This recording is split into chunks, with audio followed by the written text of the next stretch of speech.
He doesn't claim to be the smartest man in the world. In fact, he may not even be the smartest guy in the room. But he is smarter than your average bear. The Walt Bonetti radio program on WGSO 990 AM.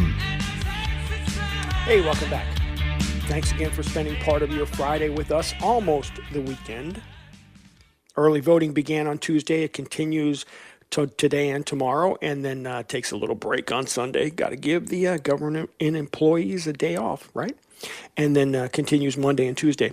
We are speaking with a candidate for Louisiana's 1st Congressional District, Jim Francis. And just as a disclaimer, because I have to say this, we are receiving no compensation, obviously, from Jim Francis for having him on, nor is he advertising, at least on this show, that I know of. And also the fact that I have known Congressman Scalise, the incumbent, and Jim's opponent for, 12, 15 years. And I have campaigned for Congressman Scalise, stood out there on streets, waving signs for him. Not going to do this time because I'm on the radio. And obviously I can't stand for a couple hours, just waving signs for somebody else.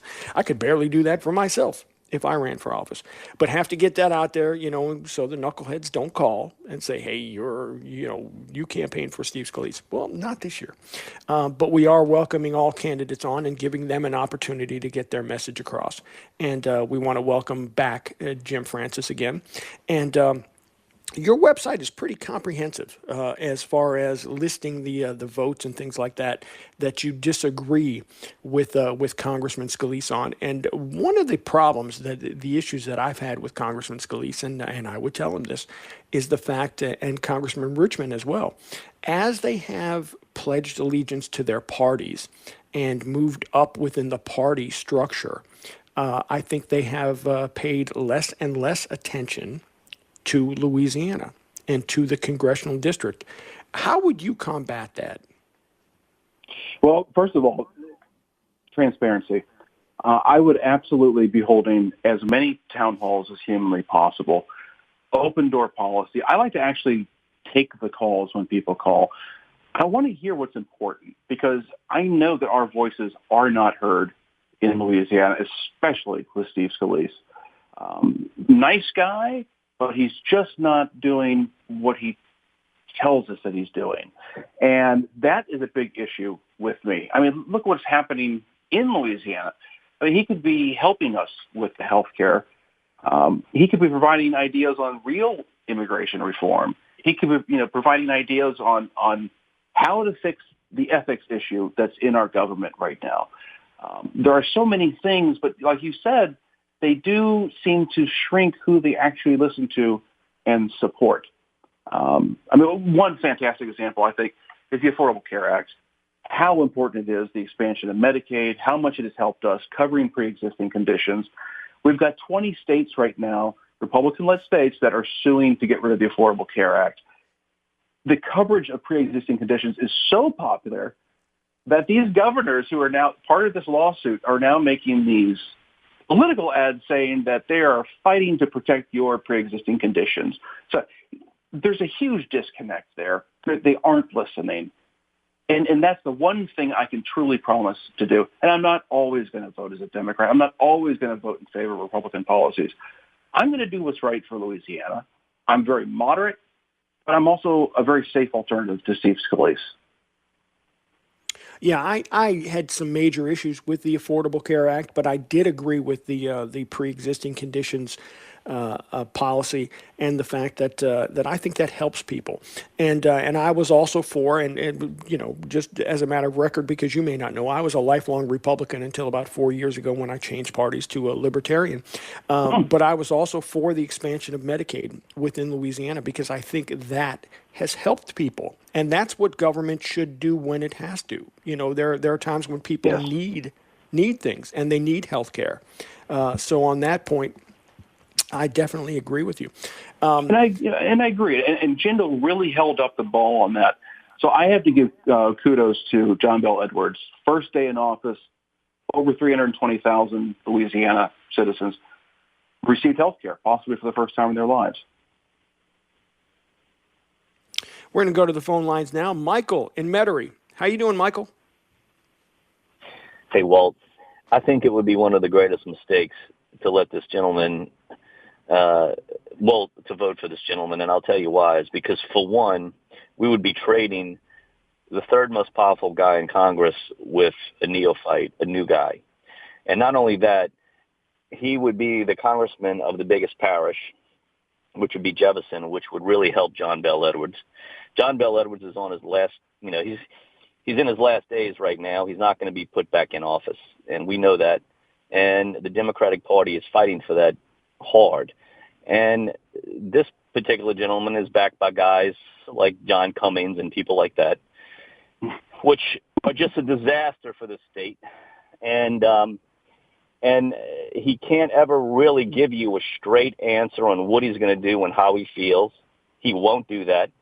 And he keeps nipping at all the edges and saying what Scalise does do and doesn't do and all this kind of stuff, but he never really makes any real firm commitments or says anything really strong about his points. It's all just fluff. And well, thanks for the call, Michael. We appreciate your opinion, and any candidate that throws their hat in the ring, we appreciate the fact that they are getting out there, and it's got to be more than just about party and keeping John Bel Edwards elected and things like that.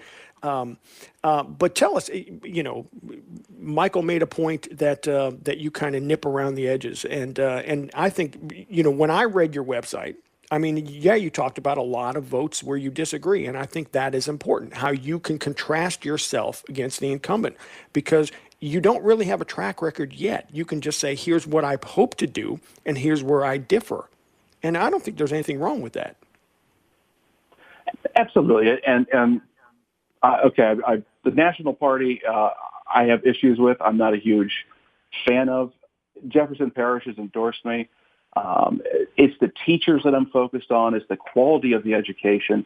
It's what I see are so many things slipped through that we could have had.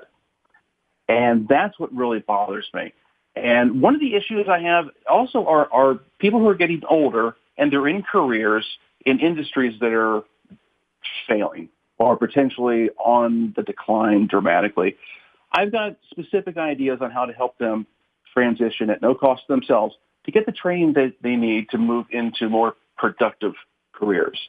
I want to focus on solar and renewable. That's providing, nearly 200,000 new jobs, high-paying jobs, a year in this state. And Scalise voted against the incentivizing program that would bring more solar and renewable here in favor of oil and gas. We can have both. There are specific issues that we could do to actually increase the quality of people's lives. And, 10 years ago, Scalise was brand new, too. So, but I keep hearing third most powerful. That would be awesome if he would use that power to do something for this state. And he has not.